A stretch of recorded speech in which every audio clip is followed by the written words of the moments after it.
వర్గ ఎమ్మెల్యేలు. గతంలో సోనియా రాహుల్ హామీతో వెనక్కు తగ్గిన డీకే. పార్టీ కోసం ఎన్నో త్యాగాలు చేసిన డీకే శివకుమార్ డిసెంబర్ 1 లోపే నిర్ణయం అన్న ప్రచారం. రంగంలోకి రాహుల్. శుక్రవారం సిద్ధు డీకేలతో హైకమాండ్ భేటీ.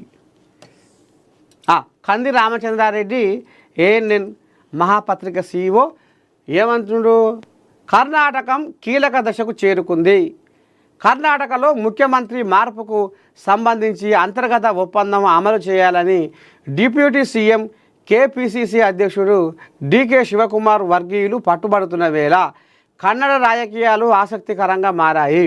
నవంబర్ 20తో అగ్రిమెంటు ముగిసిందని, డీకేను సీఎంగా చేయాలని ఆయన వర్గ ఎమ్మెల్యేలు ఢిల్లీలోని క్యాంపులు నిర్వహిస్తున్నారు.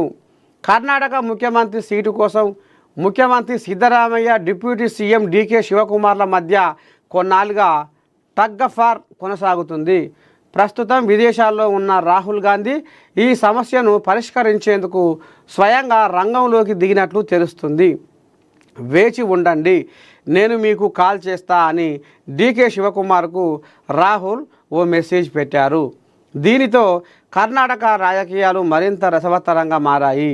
ఈ నేపథ్యంలోనే డీకే శివకుమార్ మరోసారి ఢిల్లీకి వెళ్లేందుకు సిద్ధమైనట్టు తెలుస్తుంది. కాంగ్రెస్ అగ్రనాయకురాలు సోనియా గాంధీని కలిసేందుకు ఆయన ప్రయత్నాలు చేస్తున్నారని తెలుస్తుంది. డిసెంబర్ 1 లోపే సీఎం మార్పు. కర్ణాటకలో సీఎం మార్పుపై జరుగుతున్న ప్రచారానికి కాంగ్రెస్ అధిష్టానం త్వరలోనే చెక్ పెట్టనున్నట్టు తెలుస్తుంది.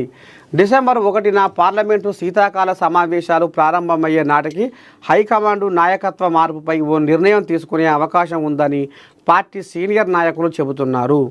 దీనిపై చర్చించేందుకు రాహుల్ గాంధీ, కాంగ్రెస్ అధ్యక్షుడు మల్లికార్జున ఖర్గేలు భేటీ అయ్యే అవకాశాలు ఉన్నట్లు తెలుస్తుంది.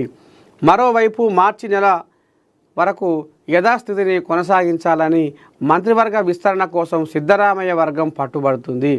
అయితే డీకే శివకుమార్కు సీఎం పదవి కట్టబెట్టాల్సిందని ఆయన మద్దతుదారులు ఒత్తిడి చేస్తున్నారు. మరి దీనిపై కాంగ్రెస్ అధిష్టానం ఎలాంటి నిర్ణయం తీసుకుంటుందో చూడాలి.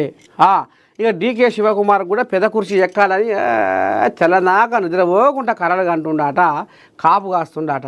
ఎట్లా ఆ కుర్చీ నా చేతికి వస్తుంది, ఎట్లా ఆ పెద్ద కుర్చీ మీద నేను కూర్చోవాలి అని ఇక ఆయనకు ఎప్పటి నుంచో ఉంది, మనసులో మెదులుతా ఉంది, పురుగు మెదిలినట్టు. ఇక మరి చూడాలి అధిష్టానం మరి ఏం నిర్ణయం తీసుకుంటుంది, ఏంది ఏం కథ. రేపు